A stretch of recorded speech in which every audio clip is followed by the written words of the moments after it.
All right, folks, what is going on? This is episode 652 of the First and Frame Rate Show.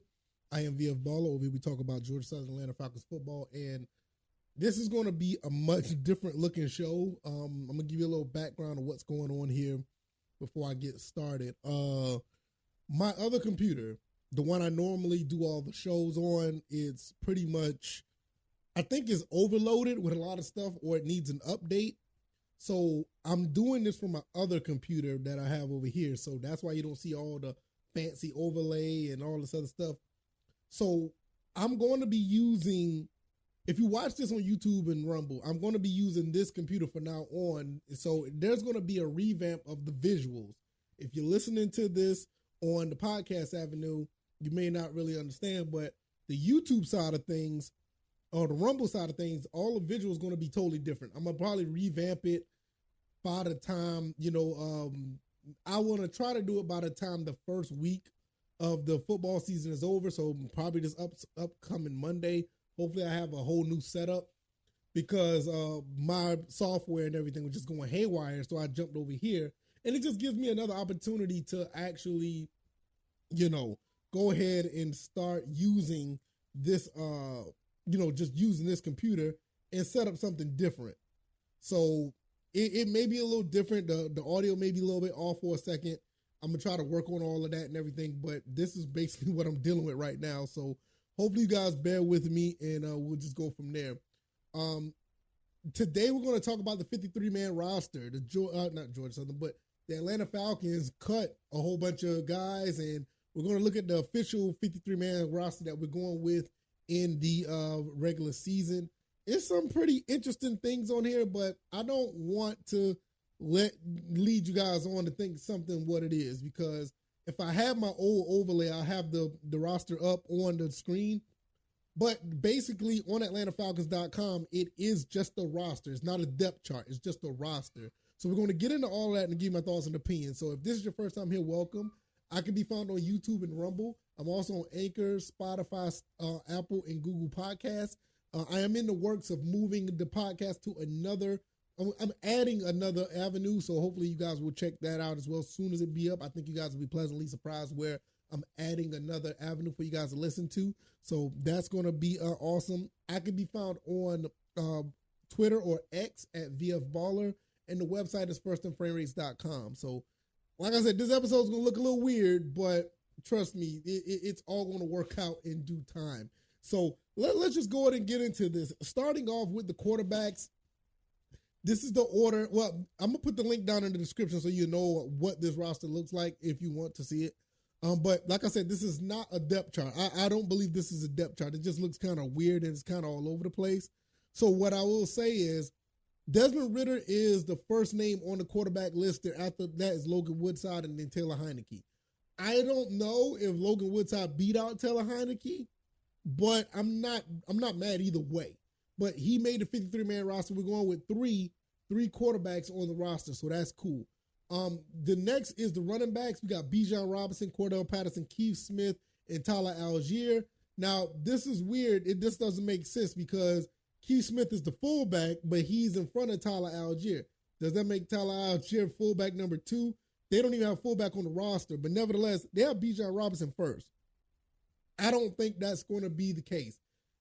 People are already saying because they see this, they think Bijan Robinson's running back number 1. I think he's going to be used the most out of all the running backs because how versatile he is.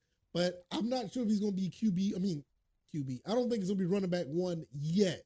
So, but nevertheless, you got Robinson, Patterson, Algier. You have Smith. You can't go wrong with either of these 3 running backs. Now, wide receiver, this is kind of interesting. They left off a name, and that's I'm kind of surprised that they did, but we'll talk about that in a second. Drake London, Josh Ali, Kader Hodge, Mac Hollins, and Scotty Miller. We'll talk about the names that's left off in a second once we get through the defense and everything. So that is your receivers. Obviously, Drake London's going to be number 1. I think Mac Hollins is going to be number 2, but they got Josh Ali right behind him. I don't know how this is set up, but I know this is not the depth chart. I just know this is not. Tight ends, John Fitzpatrick made the team. Jonnu Smith, Kyle Pitts, and Michael Pruitt. Kyle Pitts is going to be tight end number 1. Jonnu Smith is probably going to be number 2. Fitzpatrick and Pruitt, those guys are going to be X factors. I'm going to be honest with you. I think those guys are going to surprise a lot of people. So watch out for them throughout the season. I wouldn't be surprised if one or two of these guys get like 300 yards receiving, maybe 400 yards receiving, because so much, attention is going to be on other people. Now, O-line, a lot of people said we need some help on the O-line. Right now, we got a total of 9 guys on the offensive line. I think it would be cool if we get 2 more, but I think we got them in the practice squad, but we'll get to that in a second. Chris Lindstrom, Drew Dahlman, Jake Matthews, Josh Miles, Javon Gwynn, Caleb McGarry, Kyle Hinton, Matt Bergeron, and Ryan Newsel all made the team. Can't go wrong with that. Like I said, for depth purposes, I would like to get 1 or 2 more people. So we'll see how that goes. The defense side, we'll get to the defense right now. Linebackers, once again, Arnold Ebiketie is a linebacker. I kind of like him on the defensive line, but I'm pretty sure they have him closer to the line the way the new defensive coordinators got going. Bud Dupree, D'Angelo Malone, Caden Ellis, Lorenzo Carter, Nate Landman, Tay Davis, and Troy Anderson. Let me say something. This linebacker core is really good. Really, really good. You got Arnold Ebiketie, Bud Dupree, D'Angelo Malone, Caden Ellis, Lorenzo. All these guys it's going to be really good for these linebackers. I think very underrated. Very underrated. It's going to be really nice. It's good to see Nate Landman make the team. Tay Davis looked good in the preseason as well. But Nate Landman was an undrafted guy to Colorado last year, and he made the team. That's pretty cool. Defensive backs, and we're going to get into that because there already talks about Malcolm Butler's going to probably try to make the team. That's kind of interesting. So if they do that, I wonder who they're going to drop. And we'll talk about that when it happens. A.J. Terrell, Clark Phillips, DeMarco Hellmans, he was going to make the team. He did so well. D. Alford, Jalen Hawkins, Jeff Okuda, Jesse Bates III, Mike Hughes, Richie Grant, and Trey Flowers. Once again, can't go wrong with that. I like what I see there. Defensive linemen, Albert Huggins, Calais Campbell, David Aldemeyer, Grady Jarrett. Joe Gaziano actually made the team. I'm actually surprised at that. Taquan Graham and Zach Harrison. So that's what we got here. Kickers, special teams, Young Waku, Bradley Pinion, and the long snapper is Liam McCullough. You already know who that is. I mean, you already know. We already knew who that was going to be. I didn't see nobody there who was going to be getting moved or whatever. Now, injured reserves. You got Cornell Armstrong and Penny Hart. Now, I don't know what happened to Penny Hart. That's one name that I'm actually surprised that was left off. I thought he was going to make the team. Cornell Armstrong, I knew he got injured, so that was very, very unfortunate. Didn't know Penny Hart was injured, though.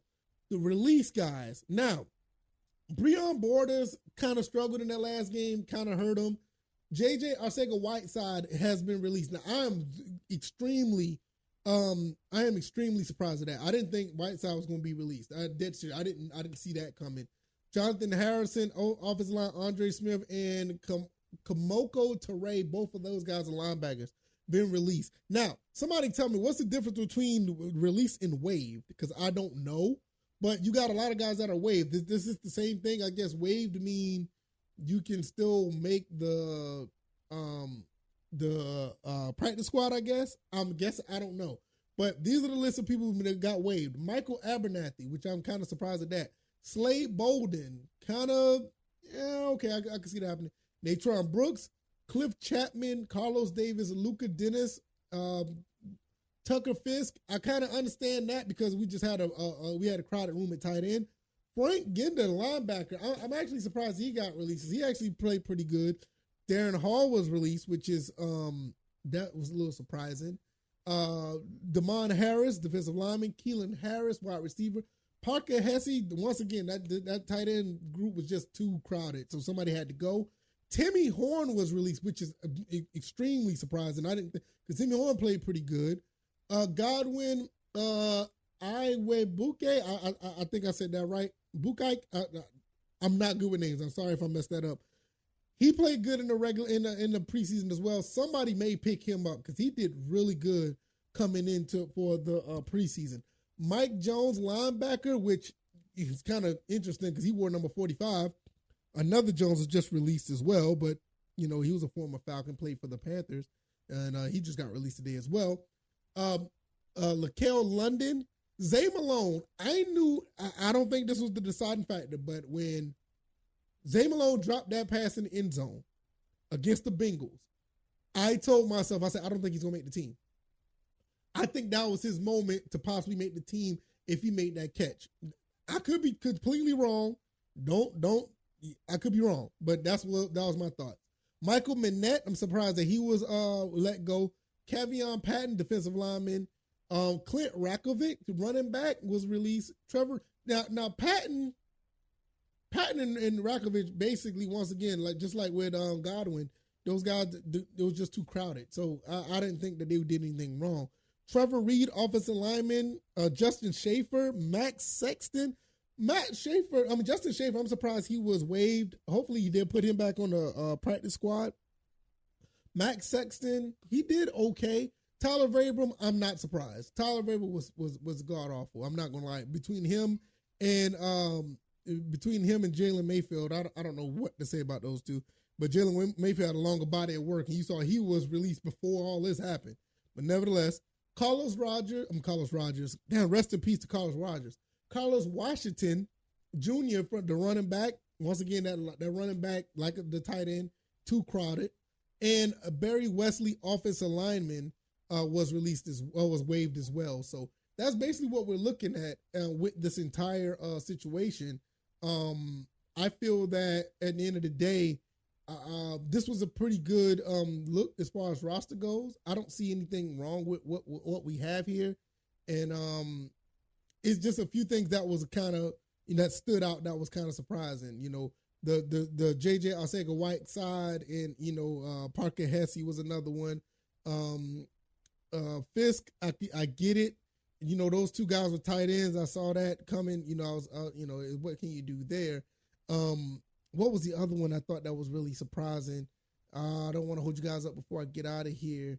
But it was a defensive lineman, I think. Not Genda, not Frank Genda, not him. Timmy Horn. I'm actually surprised that he was released. So that's pretty much going to be it. Let me know what you guys think. We're down to a 53-man roster. This is what we're going to roll with when we go up against the Carolina Panthers this upcoming weekend. I think we got a pretty solid team, man. I like what we see. I like what I see here. The depth chart is not full. I don't think it's complete because you got guys that are out of space. There's no way John Fitzpatrick is the first name on the tight end list. He's going to be tight end 1, and Kyle Pitts and Jonnu Smith is 2 and 3. I don't see that. I could be wrong, but I don't see that. But let me know what you guys think. If you like this commentary, the like button, share the podcast, subscribe to the channel if you haven't already. Like I said, I got things moving and shaking right now. It looks kind of wonky right now because I don't have all my overlays, but all that stuff will change. I'm just going to move everything to this computer by the end of the week, so it may look like this for the next couple of days. Definitely this weekend, I will make the transition to make it look more, like a podcast. Also, I'm going to probably just revamp everything to make it look much more different than it was before. So this just gives me an opportunity to change things over for the new season. So we'll get to that. Also, I can be found on Anchor, Spotify, Apple, and Google Podcasts. I can be also found on Twitter or X at VF Baller. Some of the stuff that don't make it to the show ends up over there. So if you want to follow me over there, that's awesome. Also, the website is firstandframerates.com. You can go over there and support the show in ways if you want to throw a cash app at me, or if you just want to subscribe to the podcast over there as well. All right, y'all, I'm going to get out of here. It is kind of wonky how things are going, but we're going to push through. I got to make this content for y'all. I got to make the podcast for y'all, and hopefully you guys enjoyed. I'll see you guys on the next one. Y'all take it easy, and y'all be blessed. Peace.